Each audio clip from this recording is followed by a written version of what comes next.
Greetings and once again, and we welcome you once again to the show. And we've been saying, family, Mnangagwa's arrest of the activists in Zimbabwe has been very, very unwise. In fact, Mnangagwa is just shooting himself in the foot. We've always been saying this. And the other day we were talking and saying, how does Mnangagwa create these cases?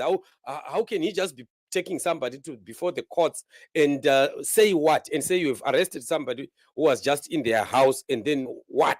And I was even talking about magistrates the other day, saying that how do these magistrates ever adjudicate over these cases? How do you give a ruling when you are asking where you have arrested this person from, and then somebody was just arrested from a plane when they were going where they were going, or from their house, something like that? It's very, very sad what we are looking at happening in our country.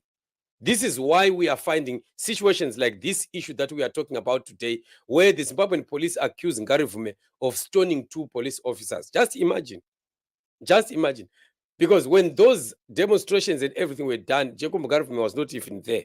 But we have a whole police that can come up with some false witnesses, police officers that are sent by ZANU-PF to go to the courts and witness and say that we were stoned by Jacob Ngarivhume. Just imagine. Okay, let's say that Jacob Ngarivhume was indeed there on that demonstration, which they want to continue to point out, because the demonstrations really that happened about the timber case, they were never violent. The police had to just dispel people and then disperse people, and people went. Yes, there was a bit of running battles, but there was no violence whatsoever that took place then. But that is the only incident that Mnangagwa has decided to use. And on that very incident, many people were not there. People like Namatai were not even in the country. You see, but they are just attaching names and attaching dates to people which don't even exist. So I was saying, okay, let's say that Ngarivhume was there on that particular day, with the multitudes of people that were there at that court, who were demonstrating from outside, who were running all over when the police were beginning to disperse them.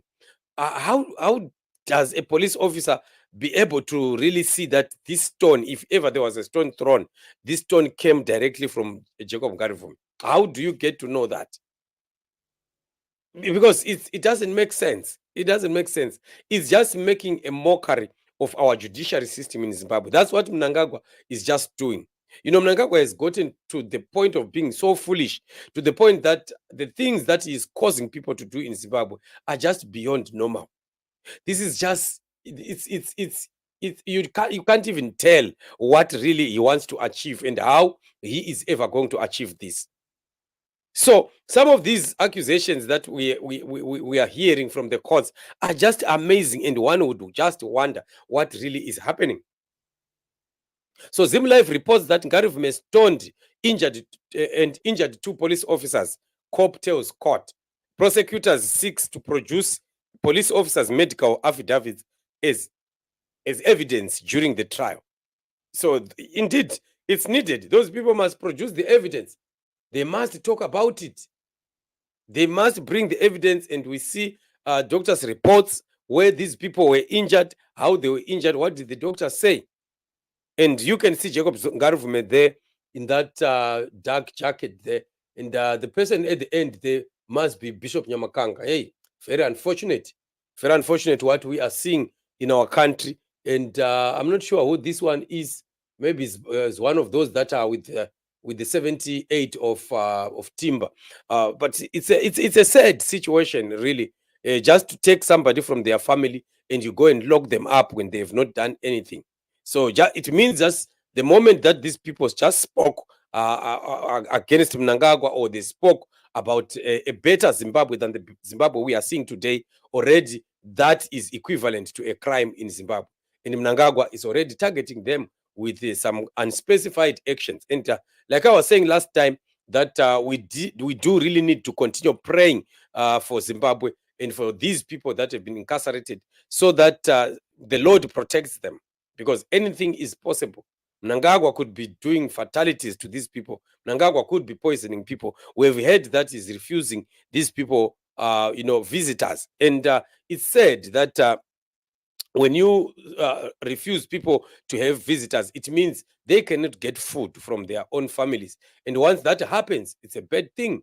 Once that happens, he might be using that as an opportunity to make sure that the people starve. And when they starve, then they will finally eat the food that they are offered from the prison. And him knowing what he's doing, and then it becomes a problem. And this is our prayer, that the Lord must protect these people. The Lord protects his people from the hand of these blood filthy animals of ZANU-PF. All they want to see is tears, rolling down the cheeks of the Zimbabwean people, and that is what makes them happy. ZANU-PF in MNANGAGWA, and you can hear the way that people like George Charamba would speak, and you'd wonder, when you mock a 1-year-old child for being in prison, such an innocent soul, and you being a parent, you don't even think about it. You don't empathize. You don't even think that this could be my own child also. But he would rather mock them. We saw him mocking Namatai because Namatai did not have makeup on her face. Now he was busy mocking and laughing at her. Just imagine. She's just a young woman. She's just a youth, somebody who is just growing, who is also having a future ahead. And you are the old madalas that are sick, and you have stolen, you have lived your life, you have stolen from Zimbabwean people, you have stolen from Zimbabwe, you caused many deaths and many sufferings, but still you want to be fighting a war against people like of the ages of Namatai. It's very, very unfortunate for people like George Charamba, and this is why we continue to say Zimbabwe is going to have justice one day. And these people that think they are untouchable and invincible, there's a day that is coming where they shall answer for all this. George Charamba will answer for all his statements that he has uttered, and where he has even confessed of that he has been killing, or they have been killing people. He will have to answer, and he will have to point to those shallow graves, if they are shallow graves, wherever it is that they have been taking the people that they killed, because their relatives need to have closure. So it's a very sad scenario where stories are just being cooked about what these people are deemed to have done, just from Mnangagwa, to keep them in prison until the end of this very evil summit. And these shameless leaders started walking into the country. They are unashamedly walking into Zimbabwe, where Mnangagwa has been butchering people in the name of this summit. And I'm telling you, these are not real leaders of Africa that we want. We want African leaders that stand for what is right, that speak the truth to power, and that will cause Africa to become a better place, not what we are seeing happening right now. So this is what it is, family. It's a very sad scenario, very sad indeed, but we continue to pray for our comrades who are incarcerated. Let's continue to push, even for those that are coming out for the demonstrations. Let's come out in all our numbers. Let's push ZANU-PF. Let's free our comrades that are incarcerated. We need to fight the battle until victory is certain. God is in it, and definitely we are coming out victorious. We are winning this war. It's our battle, it's our war, and indeed we shall win it. Thank you so much for joining me on this show. Remain blessed till we meet again in the upcoming show. Shalom.